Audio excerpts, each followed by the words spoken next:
എല്ലാവർക്കും നമസ്കാരം.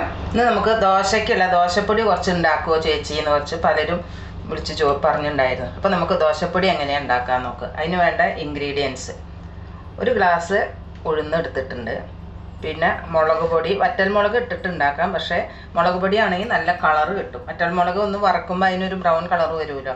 പിന്നെ ഒരു ചെറിയ ടേബിൾ സ്പൂൺ പൊട്ടുകടല. അത് ഞാൻ ഈ കടല നമ്മൾ കുറിക്കുന്ന കടല ഉണ്ടല്ലോ, അതിൻ്റെ തൊലി കളഞ്ഞെടുത്താൽ മതി. അത് തൊലിയോടെ തന്നെ ഇട്ടു തോന്നുന്നു. പിന്നെ ഒരു 4 മണി കുരുമുളക്, കുറച്ച് കരിവേപ്പില, ഉപ്പ്, പിന്നെ കായം, കുറച്ച് ഒരു സ്പൂൺ ഓയിൽ, ഈ കായം ചൂടാവാൻ വേണ്ടി. അപ്പോൾ നമുക്ക് എങ്ങനെയാണ് ഉണ്ടാക്കുകയെന്ന് നോക്കാം. അപ്പോൾ ഒരു വെളിച്ചെണ്ണ ഒഴിക്കണ്ട കേട്ടോ, കാരണം പൊടി കുറച്ച് ദിവസം ഇരിക്കുന്നതാണ്. കുറച്ച് ആൾക്കാരേ ഉള്ളൂ വെച്ചാൽ കുറച്ച് ദിവസമൊക്കെ ഇരിക്കും. അപ്പോൾ നമുക്ക് സൺഫ്ലവർ ഓയിൽ ഒരു സ്പൂൺ ഒഴിക്കാം, ഈ കായം ഒന്ന് മൂത്ത് കിട്ടാൻ വേണ്ടിയിട്ട്. എണ്ണ ഒന്ന് ചൂടാവട്ടെ. കായം ഇത്ര പോകുന്ന ഒരു കായത്തിൻ്റെ കട്ട എടുത്ത്, ചെറിയ നെല്ലിക്കയുടെ അത്ര എടുത്ത്. അപ്പം ഞാനിതൊന്ന് പൊട്ടിച്ചിട്ട് എന്നാൽ വേഗം മൂത്ത് കിട്ടും. എണ്ണ ചൂടായി.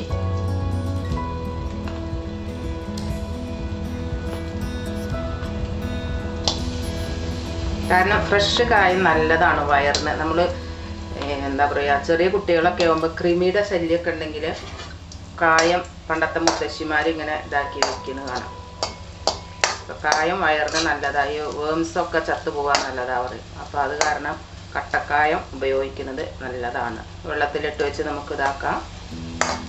മുന്നേ പറഞ്ഞിട്ടുണ്ടല്ലോ, ഒരുമാതിരി ചെയ്യാം. ഈ കായം ഒന്ന് മൂത്ത് കിട്ടട്ടെ കേട്ടോ, അല്ലെങ്കിൽ ഇത് മിക്സിയിൽ കുത്തിപ്പിടിക്കും. ഒരു സെക്കൻഡ് ഇങ്ങനെ മൂക്കട്ടെ കേട്ടോ. മൂത്തിട്ട് നല്ലോണം മൂത്തു. അപ്പോൾ ഇതൊന്ന് മാറ്റി വയ്ക്കാം. ഇതൊന്ന് തണുത്താൽ നല്ല ക്രിസ്പി ആയിട്ട് ഇതായിട്ട് വരും. അപ്പോൾ ഞാൻ ഈ പ്ലേറ്റിലേക്ക് തന്നെ ഇടണം. ഇനി ഞാൻ ഉഴുന്നിടണം. തുള്ളി എണ്ണ ഉണ്ട് കേട്ടോ ഇതിൽ, കുഴപ്പമില്ല. അത് ഓയിൽ ചൂടായതാണ്.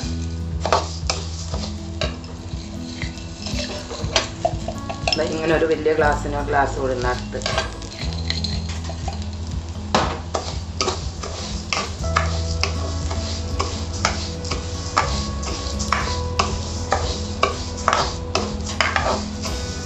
ഇതൊന്ന് ചൂടായി വരണം. ഒരു 4-5 മണി 5-8 മണി കുരുമുളക് ഇട്ടു.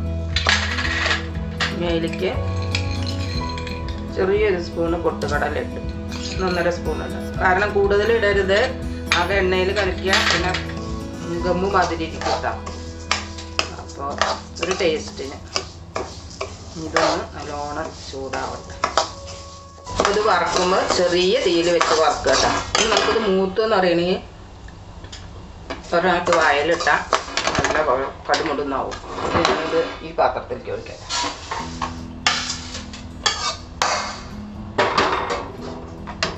ഇനി നമുക്ക് ഇതിന് കുറച്ച് കരിവേപ്പിലയും കൂടി ഇടാം.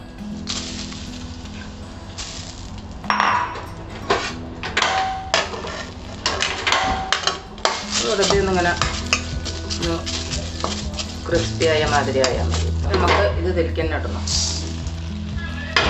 പിന്നെ മുളക് പൊടിയുടെ ഒരു പച്ചക്കുത്ത് ഉണ്ടല്ലോ, അത് പോവാൻ അടുപ്പെടുത്തിട്ട് ഗ്യാസ് ഓഫ് ചെയ്തിട്ടാ. ഈ ചൂടിൽ കിടന്നിട്ട് മതി.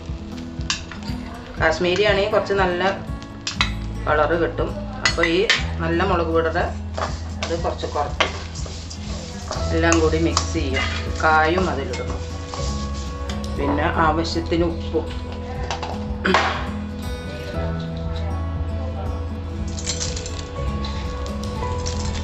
ഇതൊന്ന് ചൂടാറി കിട്ടണം. അങ്ങനെ ഇളക്കി അവിടെ വയ്ക്കുക. ചൂടാറിയിട്ട് നമുക്ക് പൊടിച്ചെടുക്കാം. അപ്പോൾ ഇത് ചൂടാറി, പിന്നെ ഇതൊന്ന് പൊടിച്ചെടുക്കാം കേട്ടോ.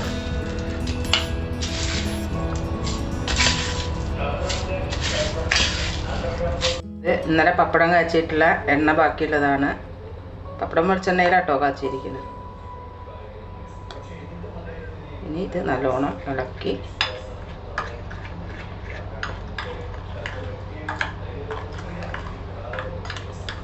കുറച്ചും കൂടി പൊടി വേണമെങ്കിൽ ഇടാം. നല്ല ടേസ്റ്റാട്ടോ, കുട്ടികൾക്കൊക്കെ ഇഷ്ടമാവും. എല്ലാവരും ഉണ്ടാക്കി നോക്കി. ഇതൊരു കുപ്പിയിലെടുത്ത് വെച്ചാൽ മതി, ആവശ്യത്തിന് ഉപയോഗിക്കുക. ദോശയ്ക്ക് ഇഡ്ഡലിക്കൊക്കെ നല്ലതാണ്.